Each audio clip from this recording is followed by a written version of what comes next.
Hi. ಇವತ್ತು ಕೂಡ ನಾನು ಟ್ರಿಪ್ ಬಗ್ಗೆ ಏನೋ ಅಷ್ಟೊಂದೇನೋ ಪ್ಲ್ಯಾನ್ ಮಾಡಿಲ್ಲ. ಬಟ್ಟು ಬೇರೆ ಒಂದಿಷ್ಟು ಪ್ಲ್ಯಾನ್ ಮಾಡಿದೆ. ಲೈಕ್ ಇನ್ನೊಂದಿಷ್ಟು ಸಬ್ಸ್ಕ್ರೈಬರ್ ಕೌಂಟನ್ನು ಜಾಸ್ತಿ ಮಾಡಲಿಕ್ಕೆ ಕೆಲವೊಂದು ಪ್ಲೇಸ್ಗಳನ್ನು ವಿಸಿಟ್ ಮಾಡೋಕ್ಕೆ ಒಂದಿಷ್ಟು ಪ್ಲ್ಯಾನ್ ಮಾಡ್ತಾಯಿದ್ದೀನಿ. ಸೊ ಈಗ ಆಲ್ರೆಡಿ ಒಂದು ಪ್ಲ್ಯಾನ್ ಮಾಡಿದ್ದೀನಿ, ಅದು ಡೇಟ್ ಕೂಡ ಫಿಕ್ಸ್ ಆಗಿದೆ. ಸೊ ಅದಕ್ಕೆ ನಿನ್ನೆ ಹೋಟೆಲ್ ಕೂಡ ನಾನು ಬುಕ್ ಮಾಡಿದೆ.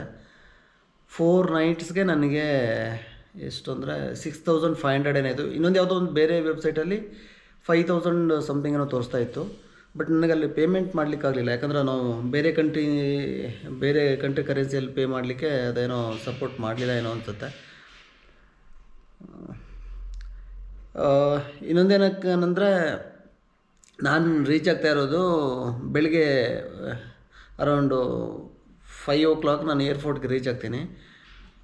ಸೊ ಅಲ್ಲಿ ಹೋಟೆಲ್ ಚೆಕ್-ಇನ್ ಬಂದುಬಿಟ್ಟು 3 PM ಇರ್ಬೋದು. ಸೊ ಅದಕ್ಕೆ ಏನು ಮಾಡ್ತಾಯಿದ್ದೀನಿ ಅಂದರೆ ಮುಂಚೆನೇ ನಾನು ಬುಕ್ ಮಾಡಿದ್ದೀನಿ, 1 ಡೇ ಅಡ್ವಾನ್ಸ್ ಆಗಿಯೇ ಬುಕ್ ಮಾಡಿದ್ದೀನಿ. ಸೊ ನಾನು ಆ್ಯಕ್ಚುಲಿ ನಾನು 13th 3 o'clock ಇರುತ್ತೆ, ಬಟ್ ನಾನು ಚೆಕ್-ಇನ್ ಬಂದುಬಿಟ್ಟು 14th ಮಾರ್ನಿಂಗ್ ಮಾಡ್ತೀನಿ. ಆಮೇಲೆ ಇನ್ನೊಂದು ಇಂಪಾರ್ಟೆಂಟ್ ಥಿಂಗ್ಸ್ ಏನಂದರೆ, ಲೈಕ್ ನಾವು ಫ್ಲೈಟಲ್ಲೆಲ್ಲ ಟ್ರಾವೆಲ್ ಮಾಡ್ತೀವಲ್ಲ, ಸೊ ನಿಮ್ಗೆ ಅದು ಯಾರಿಗೆಲ್ಲ ಗೊತ್ತಿದೆಯಲ್ಲೋ ಗೊತ್ತಿಲ್ಲ. ಸೊ ಅಲ್ಲಿ ಕೆಲವೊಂದು ವರ್ಡ್ಸ್ ಎಲ್ಲ ಪ್ರೊಹಿಬಿಟೆಡ್ ಇರುತ್ತೆ. ಸೊ ಆ ಥರ ಏನಾದ್ರು ವರ್ಡ್ಸು ಅಥವಾ ನೀವೇನಾದ್ರು ಮೆಸೇಜ್ ಫ್ಲೈಟಲ್ಲಿ ಕೂತ್ಕೊಂಡು ಇದು ಮಾಡಿಬಿಟ್ರೆ ನಿಮ್ಮನ್ನು ಇಮಿಡಿಯೇಟ್ಲಿ ಅದನ್ನು ಅರೆಸ್ಟ್ ಮಾಡ್ತಾರೆ. ಸೊ ನೀವು ಅಲ್ಲಿ ಗೂಗಲಲ್ಲಿ ಚೆಕ್ ಮಾಡ್ಬೋದು, ಏನೇನು ವರ್ಡಿಂಗ್ಸನ್ನು ನೀವು ಫ್ಲೈಟಲ್ಲಿ ಹೇಳಿದರೆ ನಿಮ್ಮನ್ನು ಅರೆಸ್ಟ್ ಮಾಡ್ತಾರೆ. ಅದನ್ನೇನೋ ಎಕ್ಸ್ಕ್ಯೂಸ್ ಏನೂ ಇರಲ್ಲ, ಅದಕ್ಕೆ ಇಮಿಡಿಯೇಟ್ಲಿ ಅದನ್ನು ಎನ್ಕ್ವೈರಿ ಮಾಡೇ ಮಾಡ್ತಾರೆ ಅವರು, ಅದನ್ನು ಟೇಕ್ ಓವರ್ ಮಾಡಿಬಿಟ್ಟು. ಸೊ ಇನ್ನೊಂದು,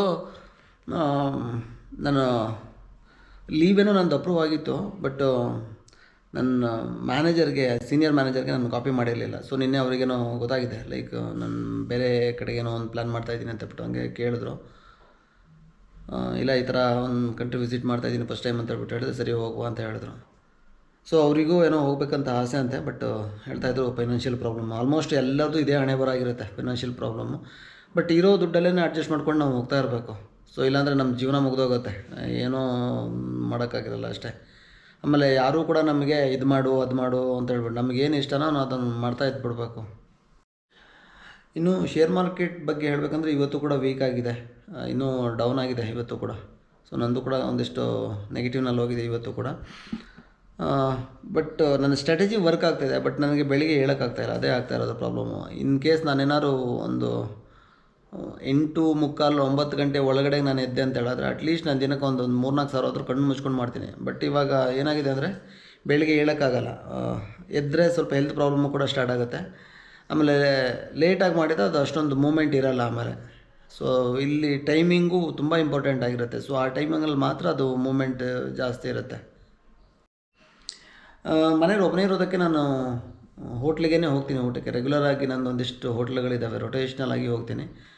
ಅಲ್ಲಿ ಒಬ್ಬನು ಮ್ಯಾನೇಜರಾಗಿ ವರ್ಕ್ ಮಾಡ್ತಾನೆ. ನಾನು ಮುಂಚೆನೂ ಕೂಡ ಹೇಳಿದ್ದೆ ಅವನಿಗೆ, ಅವನು ಕರ್ನಾಟಕದವನಲ್ಲ, ಬೇರೆ ಸ್ಟೇಟ್ನವನು ಯಾರೋ.